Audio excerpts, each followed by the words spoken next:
Olá, querida igreja. Através desse vídeo eu quero trazer para vocês um resumo da mensagem que eu preguei ontem na igreja, e o meu objetivo é oferecer à igreja, oferecer aos irmãos mais uma ferramenta, mais um instrumento para a edificação da igreja, para o crescimento espiritual da nossa igreja. O tema da mensagem que nós pregamos ontem foi o seguinte: até que Cristo seja formado em vocês. E o texto bíblico em que nós nos baseamos está em Gálatas capítulo 4, versículo 19, que diz assim: meus filhinhos, por quem de novo sinto as dores de parto, até que Cristo seja formado em vós. Aqui o apóstolo Paulo ele revela uma expectativa que ele tinha em relação à igreja, que Cristo fosse formado na vida de cada um dos crentes, quer dizer, que eles alcançassem um amadurecimento espiritual, que eles crescessem e chegassem a ser o mais parecido a Cristo dentro do possível. Mas também ele revela a sua frustração, porque parece que a igreja, ao invés de avançar, ela retrocedeu, porque ele diz: por quem de novo sinto dores de parto. A igreja voltou ao ventre do apóstolo Paulo. A igreja nasceu, a igreja teve o seu primeiro ano, seu segundo ano, seu terceiro ano, mas de repente a igreja retrocedeu e era como se tivesse voltado ao ventre do apóstolo, e Paulo diz então: por quem de novo sinto dores de parto. Mas Paulo também revela a sua perseverança. Ele diz: eu não vou desistir, apesar de que vocês não cresceram, não avançaram, mas eu não vou desistir. Eu vou continuar até que Cristo seja formado em vós. Essa era a expectativa de Paulo, formar Cristo no caráter, na vida de cada crente, porque Paulo sabia que esse também era o projeto de Deus. Paulo revela esse projeto de Deus quando ele escreve aos Romanos, no capítulo 8, Paulo diz assim: porque os que dantes conheceu também os predestinou para serem conformes à imagem de seu Filho, a fim de que ele seja o primogênito entre muitos irmãos. O que Paulo está a dizer aqui é que lá no céu nós seremos recebidos como irmão de Jesus Cristo. Ele será o primogênito entre muitos irmãos, será o nosso irmão mais velho, e por isso Deus nos destinou a sermos conformes à imagem de Jesus. E essa semelhança devemos procurar já aqui nesta vida. Lá em 1 João capítulo 2, versículo 6, o apóstolo escreveu assim: aquele que diz que está nele, também deve andar como ele andou. E o apóstolo Paulo diz aos Coríntios: tornem-se meus imitadores, como eu o sou de Cristo. Essa era a expectativa de Paulo, que os crentes fossem imitadores de Cristo, que crescessem na imagem, na semelhança de Cristo. Para isso Paulo trabalhava arduamente. Aos Colossenses, capítulo 1, 25, 28, ele diz assim: da igreja me tornei ministro de acordo com a responsabilidade por Deus a mim atribuída, de apresentar-lhes plenamente a palavra de Deus. Nós o proclamamos, advertindo e ensinando a cada um com toda a sabedoria, para que apresentemos todo homem perfeito em Cristo. Então Paulo, ele proclamava a palavra, ele advertia, ele ensinava com o objetivo, com o propósito de tornar cada crente, cada pessoa perfeita em Cristo. No início, lá na igreja dos Gálatas, as coisas até iam bem. A igreja estava a crescer espiritualmente. No capítulo 5, versículo 7, Paulo diz assim: vocês corriam bem. Vocês corriam bem.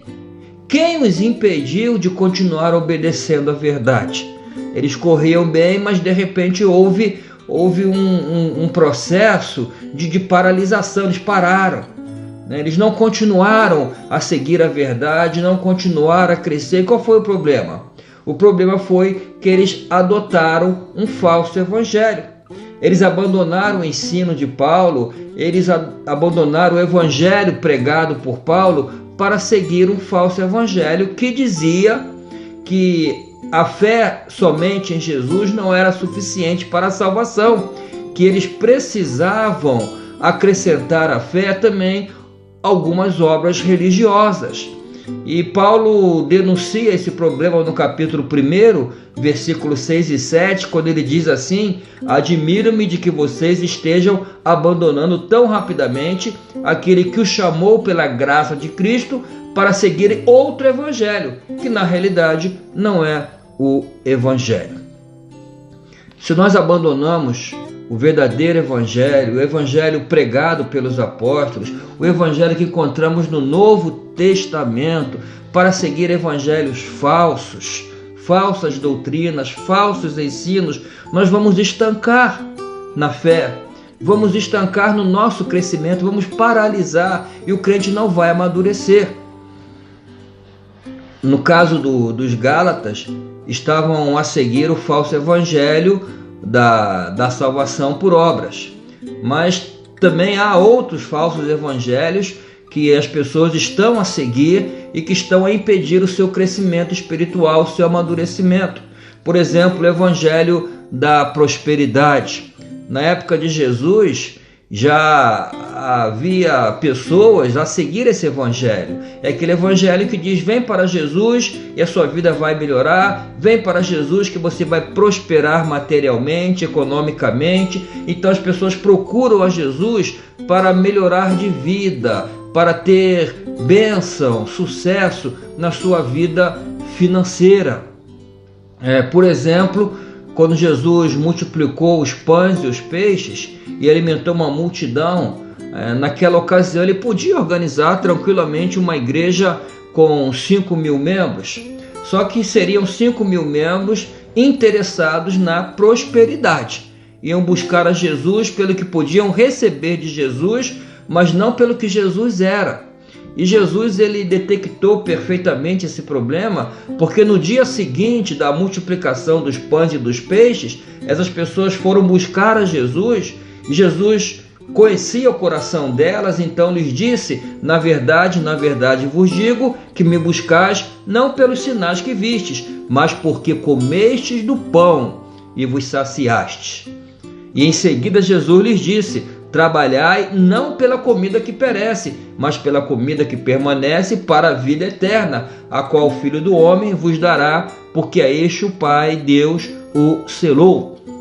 Em outras palavras, Jesus estava a lhes dizer: a prioridade de vocês não deve ser as bênçãos materiais, devem buscar-me não pelos pães e pelos peixes, mas pelo que eu sou e pela nova vida transformada que eu lhes ofereço. Mas o interesse daquelas pessoas eram os pães e os peixes, não era Jesus, não era a transformação de vidas. E lá no capítulo 6, versículo 66, então nós encontramos o que eu considero um dos versículos mais tristes da Bíblia. Diz assim: desde então, muitos dos seus discípulos tornaram para trás e já não andavam com ele. Discípulos que tornaram para trás, que já não andavam mais com ele, porque eram discípulos que abraçaram um evangelho da prosperidade, buscaram Jesus pelos pães e pelos peixes. Mas também tem aquele evangelho do não compromisso. A pessoa aceita, diz que aceita, mas não quer nenhum compromisso. Não se compromete com a obra de Cristo. A salvação é por graça, não é por obras. Para que trabalhar para Cristo? Não se compromete com a igreja de Cristo. São os desigrejados que acham que precisam não ser membros de nenhuma igreja. Não se compromete com a nova vida, aquela nova vida que Jesus oferece, uma vida totalmente transformada. Não se comprometem com os interesses de Cristo. O que está em primeiro lugar são os seus interesses, não os interesses de Jesus. Isso já acontecia na época do apóstolo Paulo, quando ele escreve aos Filipenses. Ele denuncia um grupo e ele diz assim: pois todos buscam os seus próprios interesses e não os de Jesus Cristo. Essas pessoas precisavam ouvir e precisam ouvir o que Paulo disse aos Romanos no capítulo 14, versículo 7, pois nenhum de nós vive apenas para si e nenhum de nós morre apenas para si. Se vivemos, para o Senhor vivemos, e se morremos, morremos para o Senhor. Assim, quer vivamos, quer morramos, pertencemos ao Senhor.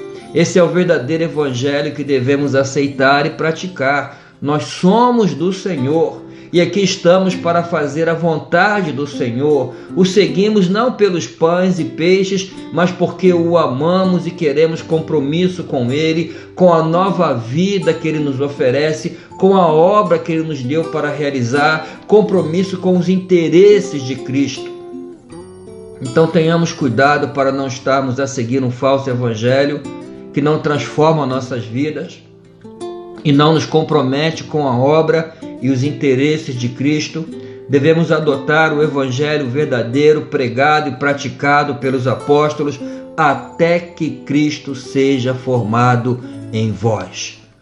Ou até que possamos dizer o que o próprio apóstolo Paulo disse aos Gálatas no capítulo 2, versículo 20: fui crucificado com Cristo, assim já não sou eu quem vive, mas Cristo vive em mim. A vida que agora vivo no corpo, vivo-a pela fé no Filho de Deus, que me amou e se entregou por mim. Sabe qual era a motivação de Paulo para viver para Cristo, para comprometer-se com Cristo? Cristo me amou e se entregou por mim.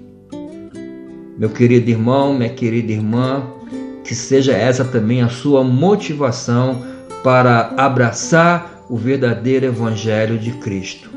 Cristo lhe amou e se entregou por você. Então que você também possa amar a Jesus e entregar a sua vida inteiramente a Jesus. Que Deus lhe abençoe e que Deus lhe ajude a crescer, crescer, crescer, até alcançar a medida da estatura do varão perfeito, que é Jesus Cristo, até que Cristo seja formado em você. Amém?